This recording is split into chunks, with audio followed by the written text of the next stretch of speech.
¿Qué tal con todos? Hoy vamos a hacer un video un poco más orientativo. Hablaremos de un grupo terrorista que seguro escucharon en noticieros, internet, radio u otra parte. Se trata de Hamas. Y ahora, 9 de octubre, al parecer ya culminó el conflicto con el Estado israelí. Pero ¿cómo se llegó a este escenario de supuesto alto al fuego de combates en ciudades ruinosas y bombardeos a lo que serían sus últimos baluartes?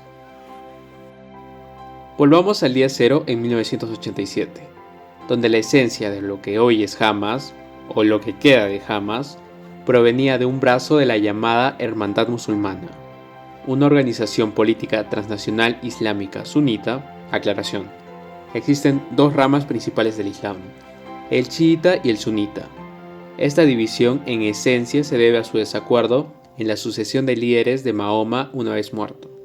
Si bien ambos tienen la misma piedra angular, con el tiempo sus diferencias han sido más notorias, incluso viéndose enfrentamientos políticos. La Hermandad Musulmana tiene el propósito de implantar el Islam como sistema en las naciones. Es considerada terrorista por algunos países como Rusia y Egipto, pero curiosamente no lo es por la Unión Europea o Estados Unidos. En ese entonces, la concepción de Hamas como grupo armado buscó oponerse a la ocupación israelí en la primera intifada, palabra que significa liberarse y proviene del árabe, la cual inició por la embestida de un automóvil militar israelí contra un taxi que llevaba a dos palestinos. Se presume que los israelíes lo planearon en represalia por la muerte de un ciudadano por apuñalamiento días antes, culminando el conflicto en 1993. Esto dejó 1.300 víctimas en ambos bandos. Este levantamiento se veía venir por la ocupación israelí de Cisjordania y la Franja de Gaza para el aseguramiento de la zona desde 1967, bajo el conflicto de la Guerra de 6 días, donde Egipto, Siria, Irak y Jordania perdieron contra todo pronóstico ante la joven Israel, que ocupó grandes extensiones de Egipto y Siria. Otro de los grandes golpes de este grupo radical palestino fue el atentado a la discoteca Dolphinarium. Esto ocurrió en 2001, donde uno de sus terroristas se hizo estallar en la entrada de uno de los más populares centros de recreo de la juventud judía. Hubieron cerca de 2 decenas de muertos y más de una centena de heridos. Este ataque conmocionó a la comunidad, especialmente a los judíos llegados hace no mucho de la Unión Soviética. Otro ataque similar aconteció en 2002 en el hotel Park de Netanya, bajo el mando de la Segunda Intifada. En tal lugar, un número considerable de ancianos festejaba la Pascua, cuando de pronto la bomba explotó. 40 vidas se perdieron y cerca de 130 quedaron heridos. La indignación recorrió la sociedad judía, lo que llevó nuevamente a una ocupación, esta vez de Cisjordania. Antes de pasar a la última agresión, queremos mencionar que hubieron muchos otros de menor medida, como el atentado de 1994 hacia un bus, el restaurante Sbarro que fue atacado en 2001 y la voladura del autobús Línea 18. Finalmente, el ataque del 7 de octubre, la mayor empresa que pudieron permitir los recursos y mentes de Hamas. Se llamó la operación Inundación del Al-Aqsa, un ataque coordinado en masa de aproximadamente 4.700 cohetes al alba, en suma de cuantiosas incursiones terrestres por camiones, motos e incluso a pie, aéreo con misiles y parapentes, incluso marítima con desembarcos en lugares como la playa de Sikkim. Todos los medios llevando una fuerza de 1.200 militantes entrenados. 32 comunidades judías, como el evento de música Nova, fueron sus presas cercanas. Los hechos trágicos se registraron por cámaras de seguridad y las mentes de los sobrevivientes. 73% de las 1.195 personas asesinadas eran civiles y 251 se tomaron prisioneros. Los reportes sobre la envergadura de ensañamiento llenaron de terror a la población y a sus autoridades. 19 de ellos eran latinoamericanos o sus descendientes. La Fuerza de Israel fue víctima de uno de los más comunes errores en ejércitos competentes: soberbia. No se pensó posible que un ataque de Hamas lograra penetrar 21 kilómetros de territorio protegido.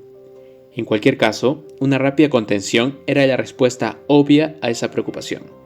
La sensación de falsa seguridad provocó el tercer mayor mortal ataque terrorista a nivel mundial.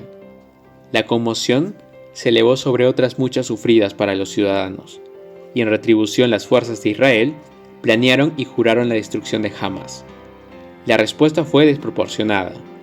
La franja de Gaza fue bombardeada por 25.000 toneladas de explosivos, equivalentes a un par de bombas nucleares, barriendo asentamientos civiles como toda base presumible del grupo terrorista.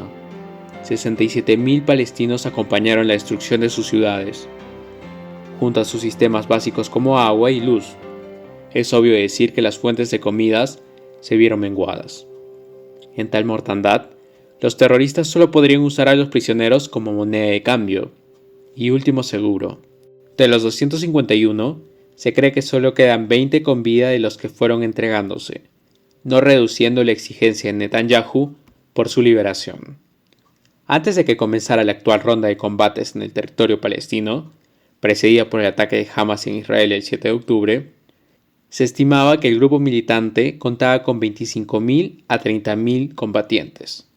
En los últimos 2 años, varias fuentes de seguridad israelíes afirman haber matado entre 17.000 y 23.000 de ellos. El mundo reaccionó ante las operaciones y declaraciones de Benjamin Netanyahu junto a sus otras autoridades. Grupos hicieron boicots a cualquier representación israelí en el mundo, así como se dio con Rusia. La comisión investigadora acusa a Israel de actos de genocidio en su búsqueda de los remanentes de Hamas. Varias naciones europeas han declarado su apoyo y reconocimiento del Estado palestino. Israel se enfrenta a la debacle diplomática. Ante ello, Donald Trump, con su enfoque de resolución de conflictos, a su manera, propuso el plan de los 20 puntos. Plan aceptado por Israel, que está dispuesta a retirar sus fuerzas para dar paso a una coalición internacional de países que devuelvan el orden a la región, pretendiendo ser el fin de un conflicto que haya sus bases hace cientos de años.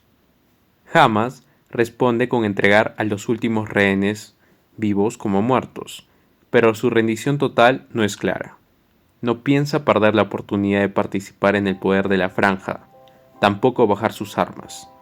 Por lo pronto, solicita la liberación de algunos de sus miembros importantes como Marwan Ghouti, quien fue líder importante en ambas intifadas. Otros grupos terroristas de la Franja de Gaza, como la Yihad Islámica y el Frente Popular para la Liberación de Palestina, parecen concordar con el grupo principal. Si bien Hamas tiene como objetivo la destrucción de Israel, la implantación de un gobierno de la ley islámica y de una Palestina con capital en Jerusalén, no le ha impedido establecer alianzas con otras organizaciones y estados.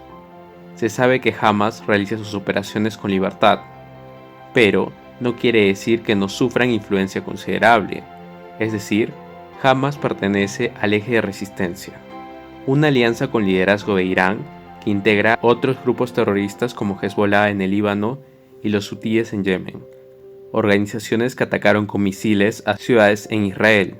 Uno de los elementos más poderosos ha sido Hezbollah, aunque en los últimos años fue debilitada por Israel y su énfasis en descabezar el alto mando del grupo terrorista y político. Pero ¿por qué Irán emplea ingentes recursos en equipar y entrenar a estas milicias? La verdad es que después de la revolución de 1979, la nación experimentó un cambio radical, obteniendo nuevos objetivos. Un islam político chiita con la capacidad de exportar su modelo revolucionario y en el camino eliminar al pequeño Satán, Israel, y el gran Satán, Estados Unidos, sin importar tener alianzas incluso incómodas con islamistas sunitas como Hamas.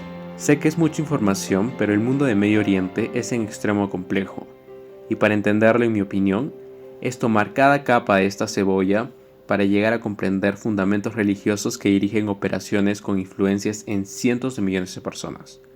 Los actores mencionados como Irán, Israel o Hamas son unos cuantos de los muchos que hay. Y Hamas no es una organización que solo se desarrolla en la Franja de Gaza. Sus líderes se mueven por naciones voceras como Qatar o Egipto, gozando de grandes lujos mientras que sus compatriotas sufren. La misma Hamas amenaza y tortura a cualquier palestino periodista o civil que cuestione su autoridad. La población es presa de este grupo de terror, y eso lo ha olvidado Israel con su accionar excesivo. Quisiera contar cada detalle y juntos comprender este complicado mundo y otros. Espero que podamos crecer en este canal que poco a poco obtiene un rumbo. No olvides de suscribirte, por favor. Esperamos que te haya agradado este gran trago de información, se puede decir.